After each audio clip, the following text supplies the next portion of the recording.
history. Don't know much biology. Don't know much about a science book. Don't know much about the French I took. But I do know that I love you. And I know that if you love me too.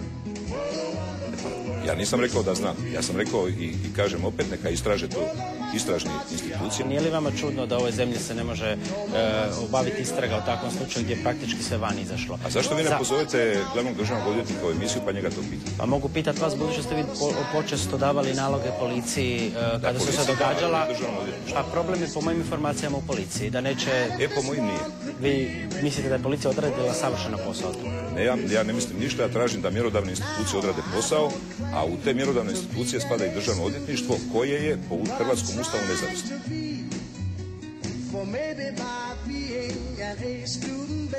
Ali pa ja sam o tom čovjeku čuo sada pre nekoliko dana u medijima. Dakle, o čemu sada... Prije nekoliko dana prvi put se spomenula afera prije 6 mjeseci. Da?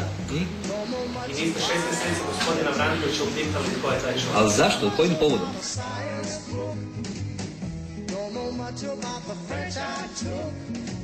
Ja ne znam sad to, šta ja znam kako ko živi, kako ko stiče i tako dalje.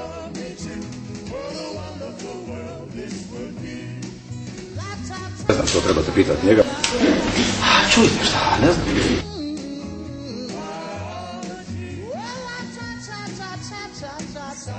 Ne.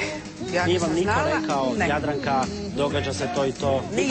Ni Jadranka, ni ministrica, ni potpredsjednica. Dakle, nitko me ništa u tom smislu nije rekao.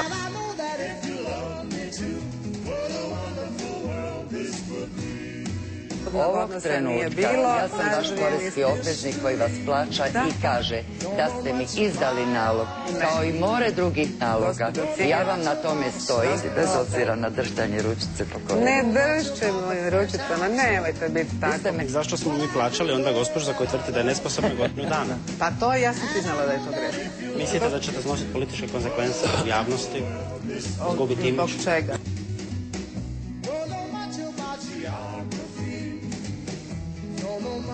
Kod nekih slučajeva istražne radnje traju čak i više od 18 mjeseci i tu vam je odgovor zašto... Vi ga niste razriješili zato što je bila istraga?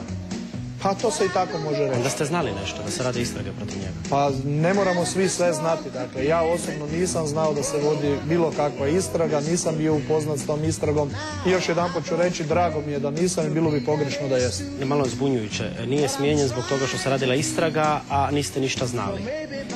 Pa još jedanput ću reći, ne moramo svi u procesu znati sve.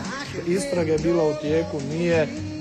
Vidite do kud je dovelo, prekinuli bismo možda istragu i ne bismo sada bili ovdje gdje jesmo. Dužno poštovanje prema izjava i informacijama iz državnog odvjetništva, sve je krenulo krajem 2006. Neprestano se sad nabacujemo ovdje i političkom odgovornošću i ovakvom i onakvom, a ne znamo o čemu govorimo. Dajte mi meni recite u vertikali, horizontali, koliko je jak organizirani kriminal u ovoj zemlji? Ja vam to ne mogu reći, znate vi koliko je jak? Nisam ministar policije, pa ne. Pa ja vam hoću reći da ja na teze neću odgovarati s tezama.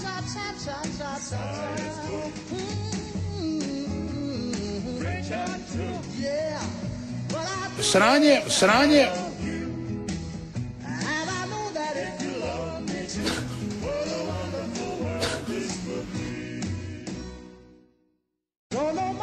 Nemam pojma. To mi je nelogično, ja ne znam, možda je to neko nam to možda i podmetnuo, nemam pojma. Dobro.